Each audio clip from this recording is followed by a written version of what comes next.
D-Lo full for boxing. All right, y'all. I made this video a minute ago, and it went longer than I wanted, so I'm gonna make it over. I'm gonna try to see if I can condense this a little bit. So a few weeks ago, I was on a channel, very respected channel in the boxing community, does a great job.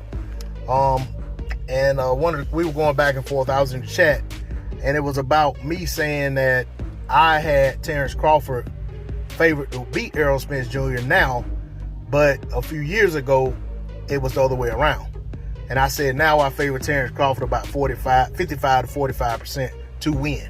Not talking about money, talking about to win the fight. So the question that was posed to me was, what have I seen if I had Errol Spence favored to win? What has Errol done to show me that he's diminished to the point that I would have him to favorite to lose versus Terence Crawford? My answer was, initially when Terence Crawford called out Errol Spence, he was still a 40-pound fighter. Didn't know what he was going to look like at 47.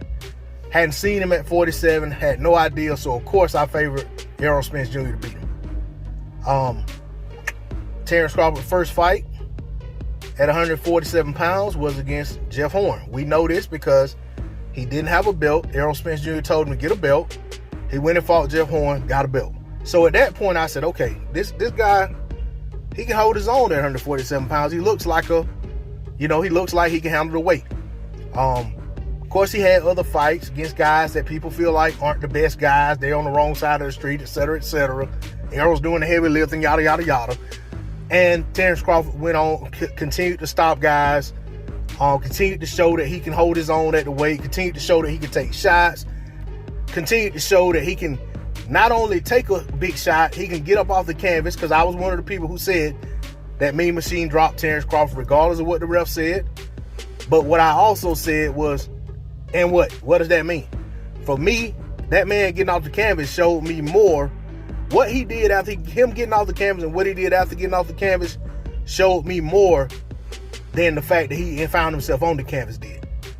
So for me, it showed me he could take big shots from a welterweight. All right. Errol Spence Jr. on the other side was at one point stopping everything in sight at 147 pounds, walking through everybody. And then as competition rose, which is common, the knockouts didn't come as frequently anymore. The fight seemed to get a little tougher. He had to grind it out a little more here and there. He had to exert more effort to get these wins. Okay? Nothing wrong with that. But what I will say is the same person who, like I said, and this isn't no hit piece or nothing like that. We talked about this on the channel, but I was in the comment section, so it's kind of different. You can't really get your point off when you're in the comment section and the other person's on the microphone, So this same person had, at one point, Terence Crawford, his number 1 pound for pound, and Errol Spence Jr. was below number 1.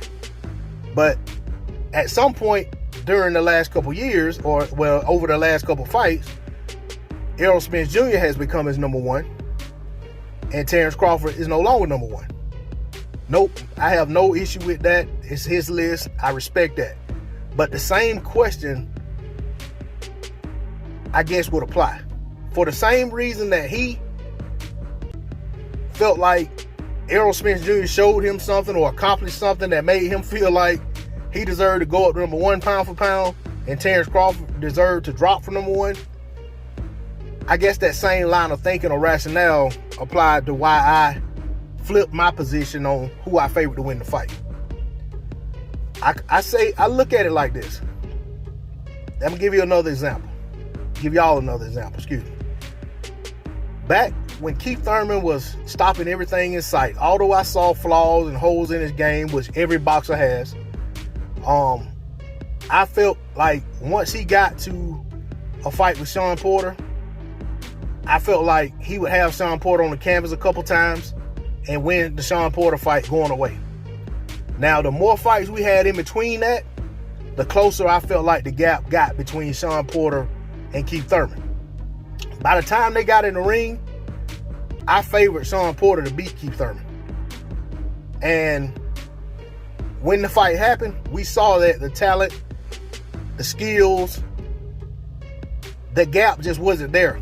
That was a close fight, a pick'em type fight that could have gone either way, but Thurman edged out the fight.